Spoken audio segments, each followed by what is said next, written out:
Oh hell no, I'm sorry, bro. You looking at the camera like this, you a haunted entity or something, bro.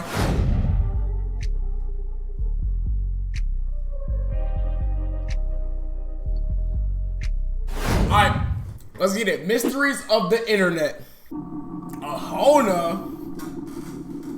It's the 22nd of November, 2019.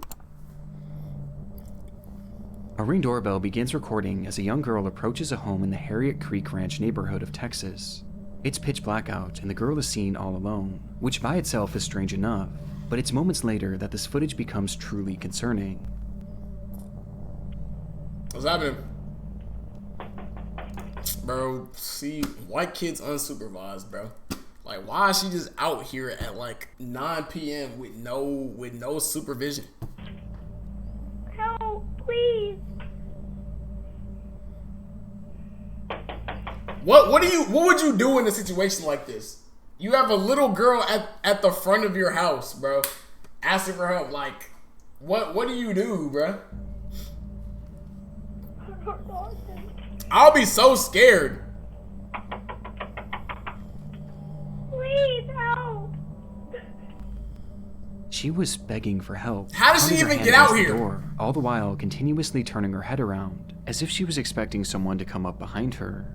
The footage then comes to an abrupt end, only to start again seconds later. But this entire time, no one answers that door. The wait was just too unbearable for the child, as she then took off. Oh, GG's.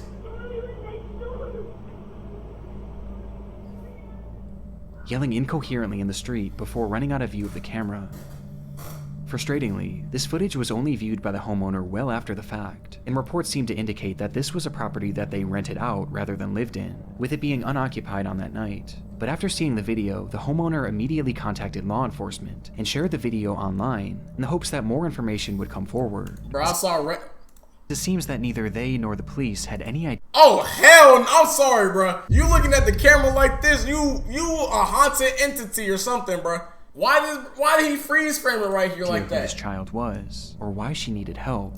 That's a fucking demon. Can you These not clips power were there? first My bad. shared, My bad. These questions have still yet to be answered, at least publicly, as there have been no updates from law enforcement. Along with this, there have Man, with all this technology, you would think we'd be able to have like crystal clear ring camera footage, bro. Why was they showing her in 360p, bro? Like, come on, dog. been no accounts from neighbors about the incident or any footage from other homes. That's a demon. What y'all doing? What y'all doing right there, bro? Opening the door and spraying holy water on her. What y'all doing, dude? In the neighborhood, perhaps implying that this was her one and only stop of the night. It's like after this footage, this girl dropped off the face of the earth, with this entire situation being a mystery to this day, leaving us with only theories. The first and most popular theory is that this girl was an escaped victim of kidnapping, Why or she perhaps got a an abusive flashlight on her, household, though? and had run to the closest Like- home to ask for help. We've seen situations like this many times before, with the most Bro, oh my goodness. AI is getting too crazy. I saw a tweet on Twitter and a reel on Instagram where it was like, old people are going to be so shocked at news that they watching, bro. It was like a news reporter reporting that there was sharks coming on land and shit, and then she was like, oh, I bet your dumb ass fell for it. This is completely AI. Like, bro, AI's getting way too good in advance. most popular example at the moment being the case of Ruby Frankie, Who's whose this? son escaped their house and ran to their neighbor for help. Wondering if you could do 2 favors, taking me to the nearest police station. Well, actually, just one's fine. This certainly falls in line with this girl's behavior, as she was clearly scared about someone or something following her, hence why she kept looking back. And given that there have been no updates to this case, and that seemingly no one else saw her that night, it would indicate that whoever she was running from had recaptured her shortly after. And what makes this theory even more horrifying is that many online users believe that isn't the only person shown in this footage. Help, please. Wait, they said this is As the in the only person? background, some can see what appears to be movement behind the bush, and potentially even a figure. Oh, hell no. Please help. Hey, nah, what if the whole time it was just a bush? And And this just so happens to be the direction that this girl is looking in every time she turns back, almost like she knew someone was hiding there. Which brings us to our second theory. I thought bro was gonna sponsor that this something. entire thing was a setup. The belief here is that this girl was coerced into going up to a stranger's home to beg for help, so that when this unsuspecting homeowner would open their door, those people who made the girl do this would then rush into the home and rob the person. This could explain why she was looking at that bush so frequently, as that's where this person or these persons would have been hiding. Hey, if that's the case, bro, she just snitched, bro. You supposed to keep it on the down low. Why is he looking at the guy that could potentially be robbing this house? And she was looking to them for guidance, perhaps unprepared for the homeowner not to open their door. Both of these theories are disturbing in their own right, and both clearly indicate that this girl is in need of help, regardless of what the situation is. But still, there's been no confirmation as to whatever happened to this child, even despite the public interest. One of the biggest talking points on— Bro, stop! Pop! You don't piss me off, Nick. Stop, bro! Came from some theorizing that this girl might be Serenity Denard, a then 9-year-old girl who had gone missing in February of 2019 from a children's facility in South Dakota, who looked eerily similar to the child shown in this video. Don't you do it. But in my research, I was able to find a Facebook post from one of Serenity's mothers, who shared that they were in fact aware of the video, and that they had actually contacted law enforcement about it. And in her post, she claims that investigators told her that the girl had been identified at some point, and that she had lived in that neighborhood, with there being no— So the girl's been identified, how come nobody knows? How is this still unsolved? What? Further elaboration as to why she was asking for help. This is quite literally— Bro, South Dakota is not a real place, bro. It's not. Like, I swear it's not, bro. One of the only updates I was able to find, but unfortunately it was one that I wasn't able to confirm, and it also fails to explain what exactly happened to this girl, leaving this footage and this entire scenario as one of the mysteries— Yo, piss me off, bro! Stop doing this shit! The internet.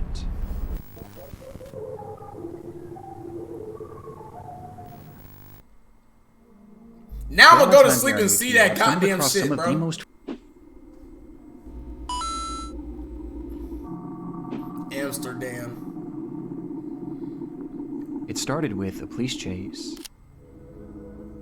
An officer parked alongside a highway in North Amsterdam had witnessed a black Mercedes speeding down the road and was now desperately trying to keep up with it. But the effort was to no avail. Man, I remember when I was in the police chase, bro. That shit was a movie. And when it would come back into view minutes later, it wasn't moving. It was instead left abandoned on the side of the road, the driver's side door hanging wide open, and the driver himself being nowhere to be seen, leaving that officer alone with the suspect's car, but no suspect.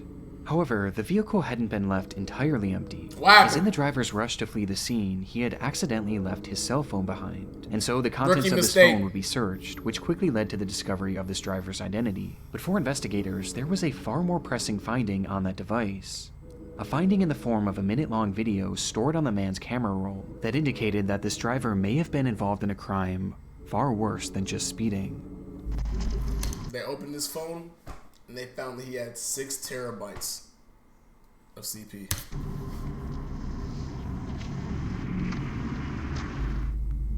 The footage was taken inside a different vehicle and showed an unseen driver holding up his cell phone alongside another man in the passenger seat. The camera was focused on a car in front of them, with both men seeming intent— Officer Deer crashed into your car. I remember that. I bet. Intent on catching up with it. As in the moments before this recording started, something had happened between them, which the men inside this car felt they had to get revenge for. Voor ons net hebben brutaliteit met ons gemaakt. Deze mannen voor ons hebben net de brutaliteit. Run, maat, ze gaan weer run! They refer to this unseen incident as an act of brutality by a group of men in this other vehicle, and by the looks of it, it's likely that this car had simply cut them off, as there was a freshly closed lane in the stretch of road at the time, which created an unexpected merge. And this is most likely what this group inside this separate car thought too, as they were showing no signs of road rage, and were instead just casually driving with the flow of traffic. However, it's clear that the men behind the camera felt differently, as in their minds, what this other driver had done to them— They sound like they finna put a hit out on these dudes in front of us— was so awful that it was worthy of only one punishment. Death. Death. Oh my— I'll write his scripts, bro. I already know what's gonna happen, bro. They gonna get out the car and they gonna get the blinking on these people in here. Then they gonna take this car, and that's when the whole whole high-speed chase happens. You know what I mean? Gaan we zo moeten. Actually, no, because they said it was a black car. Never mind. Don't listen to me. Ja, toch? We're gonna have to shoot their car. They have to pay? Okay, I was just kidding. I didn't actually write this. Are they dead ass finna get out? I was just joking.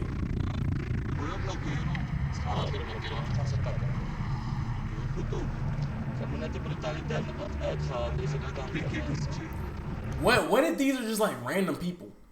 Like, imagine you driving and someone just hates you because you like, because you just like merged in front of them, bro. Oh, I'm gonna kill you because you merged. How dare you get in front of me on the highway? And so, this duo inched their vehicle closer and closer to this anonymous car, while continuing their rambling about this act of brutality. And when they finally positioned themselves next to the vehicle...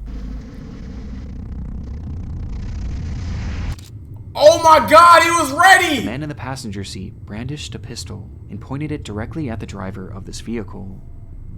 What did they do? The footage from here is incredibly shaky, and the window had been rolled down, causing the audio to peak and become distorted and indecipherable.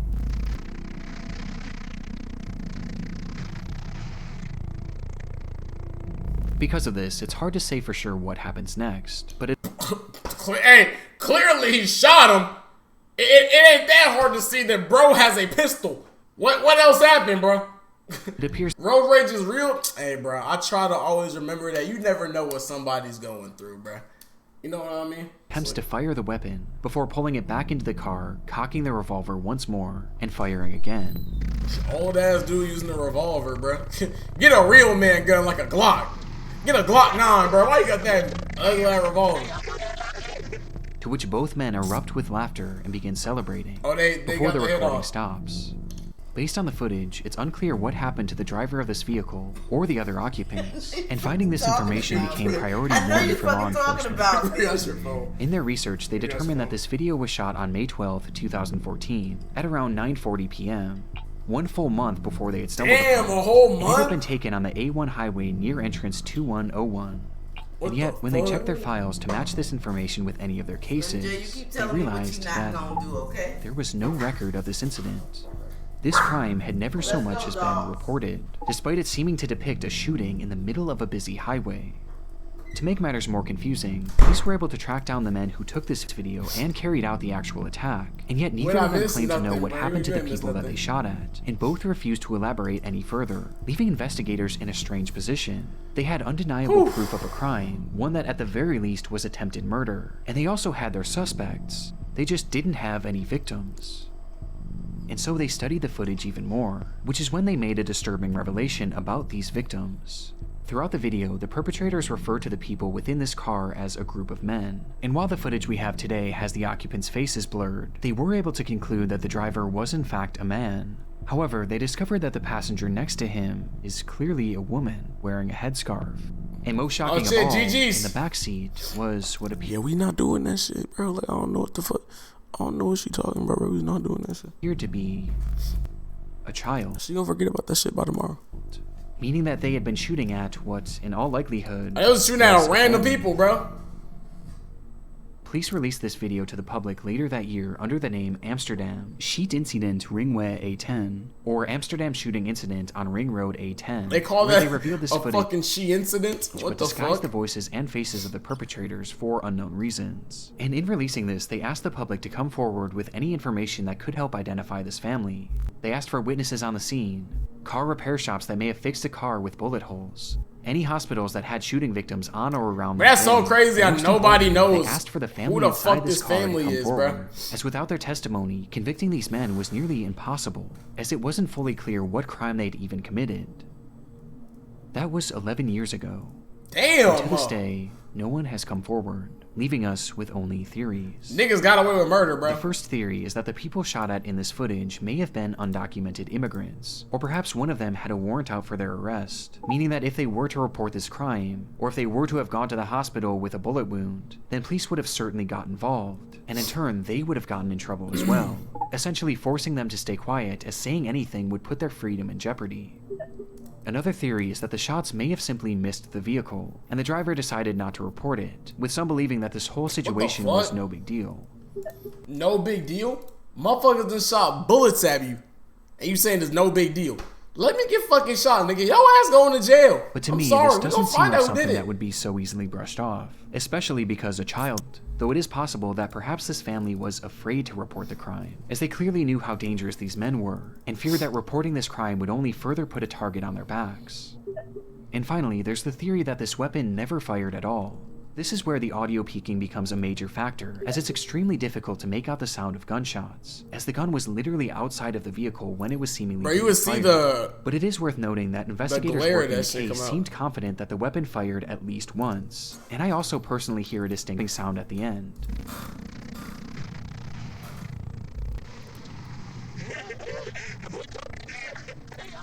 But it's hard to say for sure. And it also is possible that this group was using blanks, with this all being an attempt to trick the other driver into thinking that he was in danger.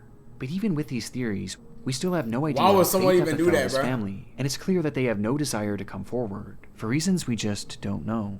Yo, people which are leaves actually the weird as Amsterdam hell. shooting video, an internet mystery that may never be solved. That's my prom alert.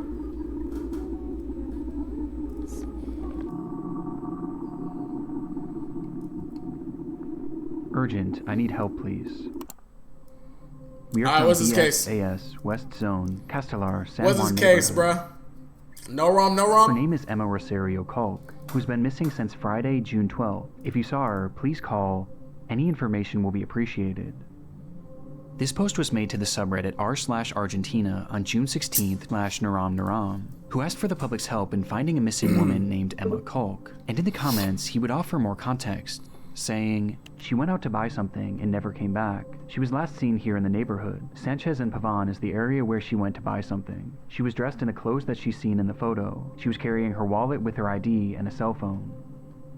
Quickly, the post was inundated with concerned citizens wanting to help in the matter, with the gravity of the situation being made even greater, as earlier that day, Naram had made a similar post, which revealed that Emma Culk was actually his mother. This revelation only made the post more important, as people left comments offering support and encouragement, with many even providing advice on how he could potentially track her down, to which Naram seemed genuinely grateful. Yo, Reddit is actually a crazy Across place, the entire bro. internet, this seems to be... It's like, I don't know, bro. If I saw some shit like this, I would fucking scroll. I'm sorry. I feel like I wouldn't be able to do anything about the first this. post ever made on Emma's disappearance, but it would be far from the last, as people spread this information far and wide almost immediately after Naram's post, which was also followed by several local news reports, which proved that Emma was in fact a real person and was in fact missing, with these articles mentioning something that her son had not, that she was feared to have been taken. What the fuck? The only thing we know for sure is that she went into her house, left her bike, and for some reason went out but did not come back in. Apparently, she did not leave on purpose, and that is what worries us the most.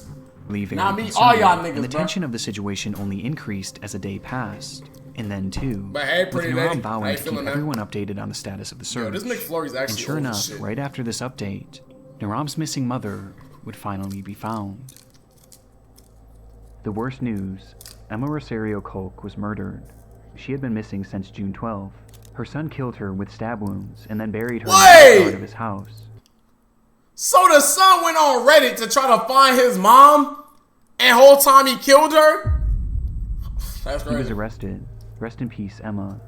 Emma Culk had been found dead, murdered, and buried in her own backyard, with the perpetrator allegedly being her own son, Daniel Culk, who had confessed to stabbing her once in the chest and then twice in the head before burying her body in the backyard, with a motive never being given. What the fuck? The ending to Emma's search was disturbing, but perhaps the most shocking part was the revelation that she was killed by her own son, 20-year-old Daniel Culk, which immediately called into question Naram's Reddit post, as he had claimed to be Emma's son, leading many to wonder, was Naram the killer? And so, desperate for clarification, someone commented, "By any chance, are you 20 years old?" To which Naram actually responded, writing simply, 25, before eventually leaving the following explanation. Nigga could have been lying. Apparently, it was my brother. That's what the police said when they declared the crime. This would mean that when Naram had been making these pleas to find his mother, in reality, not only was she already dead, but she had been killed by his own brother and buried in their backyard. It's one of the most chilling things I've ever come across on Reddit, but the intrigue of this case doesn't exactly end here, as there was something about Naram's story that wasn't quite adding up. Just days before the disappearance of his mother, he had left a comment on an unrelated post saying, "When I was 8 years old, I wanted to ride a bicycle without hands, according to me because it was easy. I was His mom wouldn't let him ride. And I let go of the handlebars, and here I am at 19 years old with the handlebars marked on my abdomen." Nigga, he did it. He fucking did it. In his own words, Naram wasn't 25, but instead 19 years old, and potentially 20 years old by the time his mother was found, which put him at the exact age range as Daniel Kolk. This prompted a wave of speculation and confusion and spawned the enduring mystery: who exactly is Naram? What making things even stranger, digging deeper into his posting history, you can find another comment where he claims to have been working the same job for 6 years, which seemed to contradict the idea of him being 20, thus prompting even more confusion, which eventually caught Naram's attention, who responded by stating, "I didn't write that. It must have been my brother. I don't use this social network. I only used it twice for a work issue and now because my mother disappeared. This account is not mine." This recounting of events made Naram's initial story even more twisted, as if this was true, then not only was it his own brother that killed the mother he was looking for, but he was literally using that same brother's account.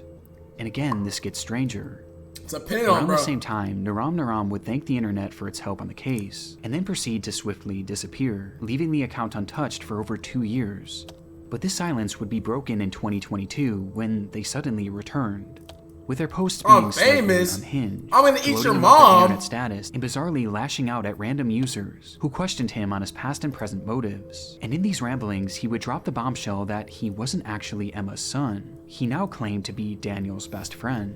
Bro, so this nigga is just doing everything in his power just to keep fucking lying. Bro, it's clearly this nigga, bro. I don't know. It's giving us this nigga, bro. Writing that he allowed Daniel to make the post on his account to spread the news about his mother's disappearance, which he was completely unaware that Daniel himself had caused.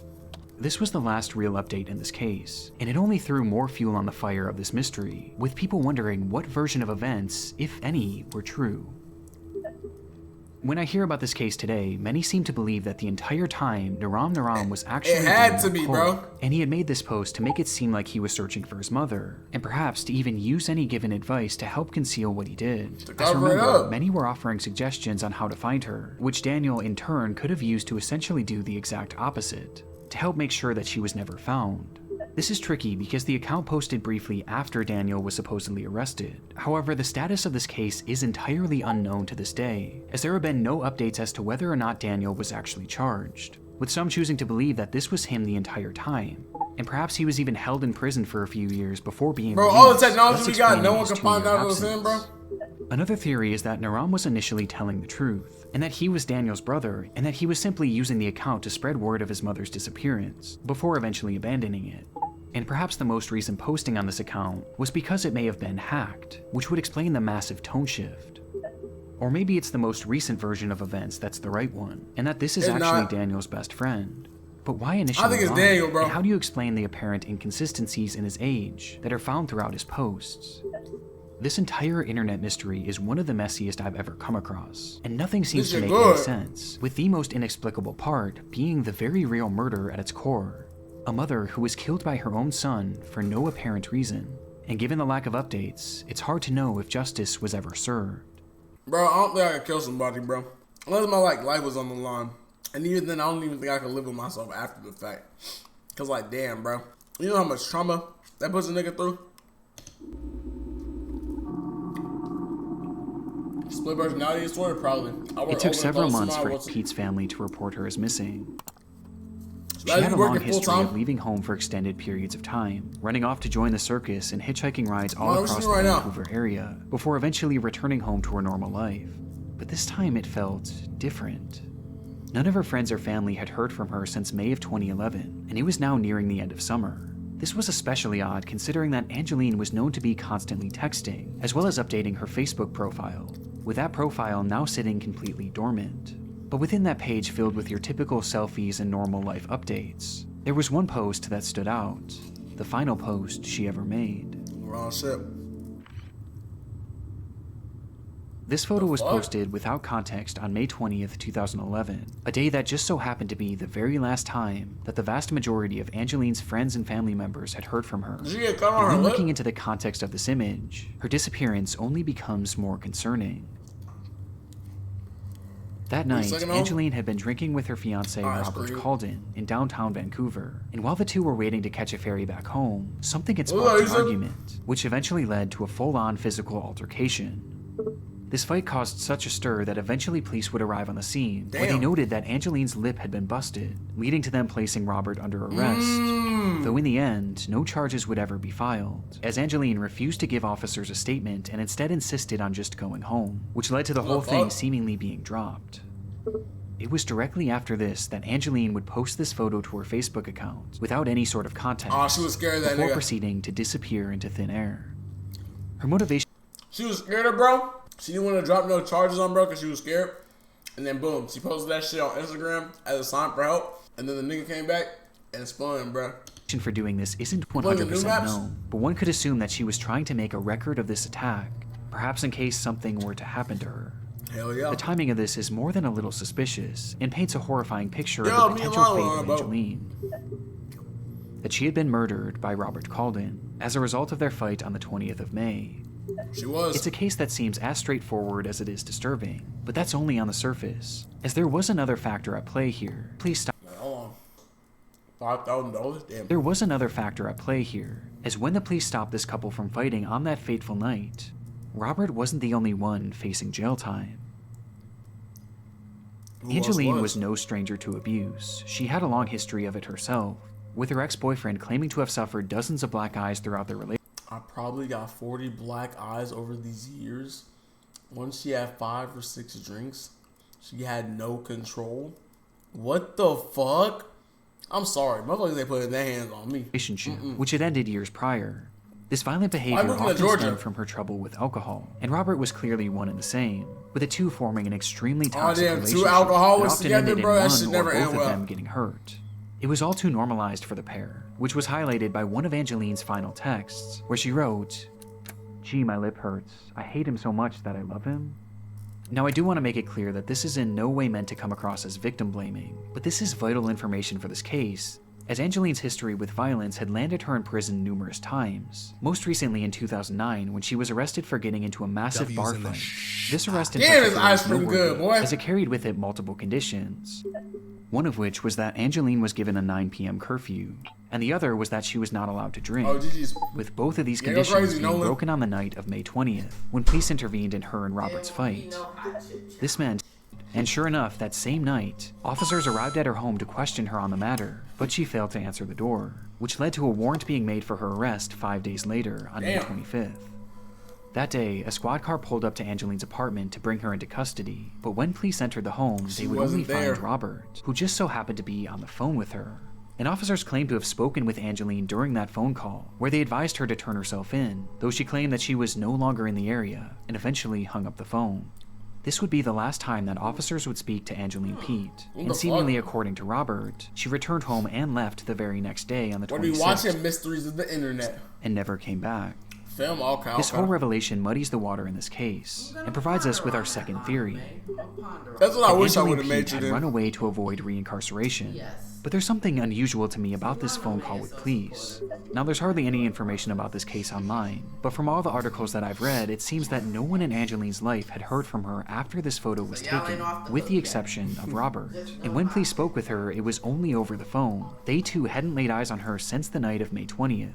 Prompting some to wonder if Robert had arranged for some sort of decoy to make this phone call. Though, however it happened, since that phone call, there has been no activity on any of Angeline's online accounts, and she has never deposited or spent a single cent from her bank account. What the fuck? She's trying to cover her traces, she's been essentially invisible. What she got deported? That was 15 years ago, and today we still have no concrete answers as to what happened to Angeline. We're not deported, but she with left some the taking country. this as a sign that something sinister had in fact happened to her. Is how can you go that long without leaving a trail, and without at least trying to come back? Especially in Angeline's case, as she was a mother. Bro, I feel so bad for like people son that get who was murdered by and far shit, the most important thing in and they don't have like any story to them, bro. Like they have a story, but like they're never found. Life. That shit gotta At be the time she worst. went missing, this child was staying with her father, Angeline's former already partner, did but she it, still played an Uzo. incredibly active role in his life, and she Anthony wanted to Edwards be is better as than involved LeBron? as she Shit, I possibly am. could be. And yet, after 15 years, she's made no attempts to try and reach out to him. What the fuck? Again, people have taken this as a sign that Angeline has perhaps been killed. And it isn't just Robert who they think might have done this, as some believe that she may have been killed by someone that neither they nor Angeline even knew. As I mentioned previously, Angeline had a habit of hitchhiking, and she was known to do so in a way that was overtly dangerous. And interestingly, there were some unconfirmed sightings of Angeline after she went missing, with some reportedly seeing her in Port Hardy and Grand Perrier, areas that she would have had to catch a ride to. Now again, these are totally unconfirmed sightings, but what's so chilling about this is that if she had been hitchhiking through those areas, then she likely would have found herself doing so along Highway 16, which is now known as the Highway of Tears. Without getting too deep into this stretch of road is notorious for its disproportionately high number of women who have gone missing on it, and especially Indigenous women, with Aboriginal organizations What the claiming that as fuck? many as 40 Indigenous women have been killed or kidnapped while on this stretch of road. And coincidentally, Angeline was an Indigenous woman herself, who may have found herself hitchhiking on that very road. Angeline's disappearance is one of those cases got that you her can on convince yourself billboards that and every shit theory is too, right. bruh. But as of right now, there's just no way to know what truly happened to her. And while this is an internet mystery for us, for Angeline's family, this couldn't be more real. Many of them are suspicious about Robert and believe that police didn't do a good enough job investigating him, as he was never even considered a suspect. But they also hold on hope that Angeline is still alive and out there somewhere, and they'll often hold events and vigils to keep her name in the spotlight, and to assure she That's knows that so she can always come back crazy, home. bruh. And it's this hope that has One fueled her person's son impact since on she the world, disappeared, man. as all throughout his childhood he played hockey as a way of helping to find her, with one family member saying, "That's why he wants to play hockey. So if he gets famous, his mom will find him." Oh, damn. That's kind of sad.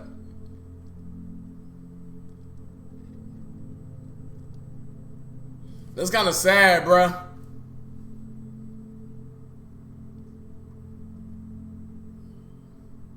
All these missing cases. W video though, bruh. W video. Where you at on stream?